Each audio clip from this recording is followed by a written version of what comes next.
Good morning, it's Caroline with Happier Helmets. Today we are painting a Fixing My Melon helmet for a little girl. It's going to be pink with watermelon and it's super cute. So if you want to learn how to paint this cranial helmet, go ahead and follow along. If you don't have a cranial helmet, maybe you just want to learn how to paint some watermelon, follow along as well. If you like this video, give it a thumbs up. Hit subscribe to learn more about the whole dock band process. We have a Cranial Technologies dock band, but I also can paint star bands and other cranial helmets as well. So anyway, thanks for watching and I hope you have a great day. Okay, so the first thing you're gonna need to do is wipe your helmet down. Cranial Technologies, and I assume other places, recommend the 70% isopropyl alcohol, so that is what I use. But you wanna make sure you wipe the entire band down, get it really clean. Any kind of finger oil or whatever is on there whenever you start to paint kind of makes the paint peel and not adhere as well. So you want to make sure it's super clean, wash your hands so that you're starting with a good clean surface. Now, some people like to scuff up the surface of the helmet using a really high grit sandpaper. I personally don't recommend that. That is not recommended by Cranial Technologies.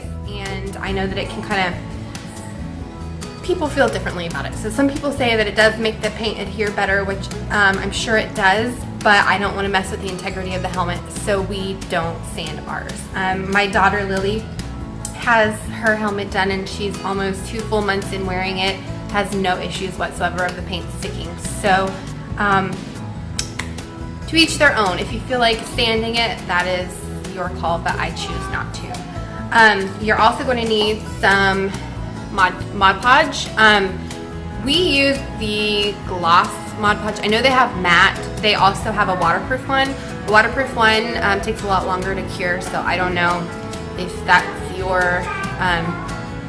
hold on, Zoe. Hold on, Zoe. It's kind of up to your preference. Maybe I got it. It's okay. I got it. Okay. All right. Thank you. Anyway. It's your preference. This is what they recommend at our Cranial Technologies, and so this is what I use. You are going to do 5 coats of this, so you're going to get a really thick, high gloss finish on it. So, my 3-year-old's watching Sophia. Anyway, you also need some craft paint. You can get this at Walmart. You can get this at Hobby Lobby. They do have different kinds. They're usually really cheap. They're around like $1.50 or so per container. A little bit goes a really long way, so just get whatever colors you want, or you can get just, you know, the primary colors and mix your own. It's totally up to you. I would recommend a brand similar to this one is Apple Barrel. There's also, let me grab this one. Folk Art is another really good one.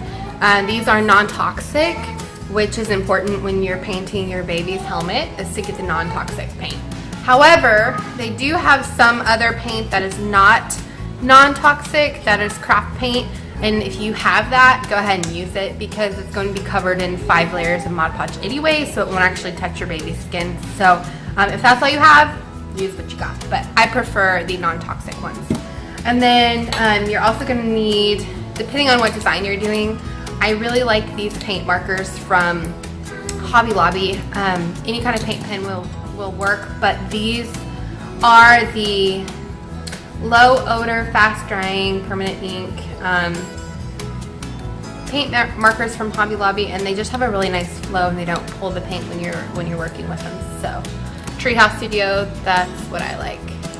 Anyway, let's get started.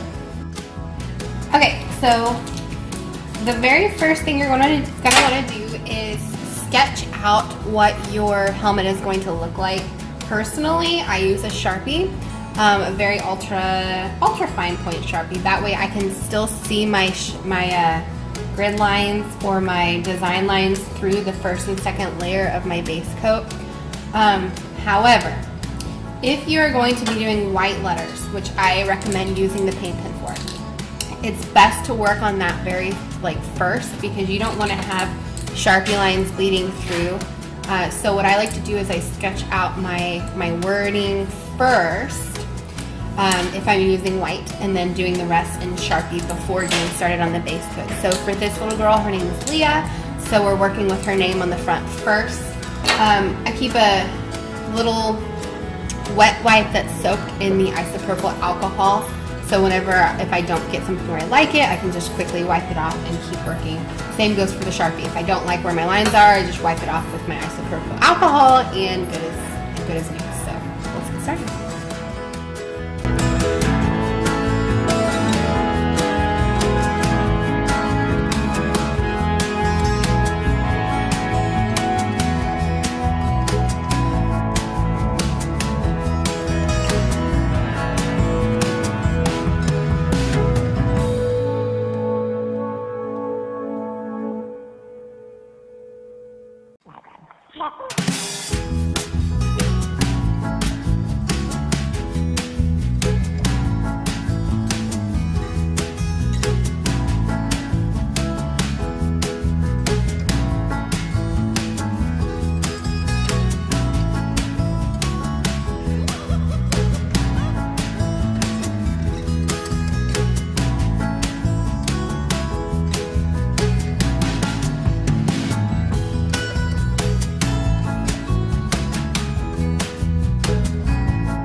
So I had some camera difficulties, so it kind of cut out a whole big chunk of what I was painting, but I had to go ahead and paint because I was on a deadline. So let me go ahead and show you what I did. I know it's basically done, but it was pretty simple. I can just walk you through it verbally.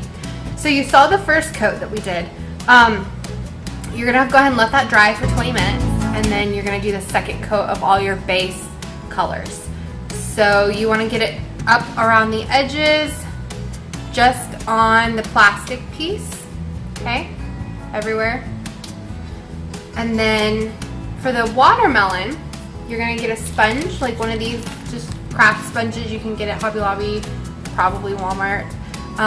Dip it in a little bit of this light pink color mixed with your watermelon color, and you're just gonna sponge it on there for the watermelon detail, okay?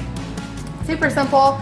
Same with the rind that you see here. Mix a little bit of darker green with your rind color and dab it to give it a little bit more texture. I did go ahead and do the back letters in white, even though I wasn't planning on it originally, because I wanted it to match the front letters. So I do have 2 coats of white paint pen here, laid on pretty heavy to cover the drawing pattern that I had before. And then once all of that dries, you're gonna go back with your black paint pen and add in the extra detail. So super simple. Anybody should be able to do this pattern. It's pretty easy. I just add a little bit of rind texture here just so it wasn't a plain solid green. And then I do have 1 coat of Modge Podge mixed with this glitter. How to make it. Okay, well, it's not going to focus, but it's this extra fine glitter you can get at any craft store. I got mine from Hobby Lobby. Mix that with the Modge Podge to give it a little bit of sparkle. I will show you in just a second how to apply the Modge Podge layer and how to get it up over the edge to seal. But that's where we are so far. It looks super cute. Alright, so for applying Modge Podge, you want to be sure you lift up the straps on each side so that you can get kind of up underneath there. But I like to personally start with the edge first. So what we're going to do, hopefully you can see this okay, is you're going to coat the edge. Whoa. And then you want to bring it down to where it's touching the foam, because that is what is going to adhere the edge so that it doesn't peel up. You don't want to do it too heavy, but you do want to paint the edge and then bring it down and touch the foam. Now you're not covering the whole part of the foam with glue or with the Mod Podge, but you do want it to touch for that adherence. So I'm going to do that.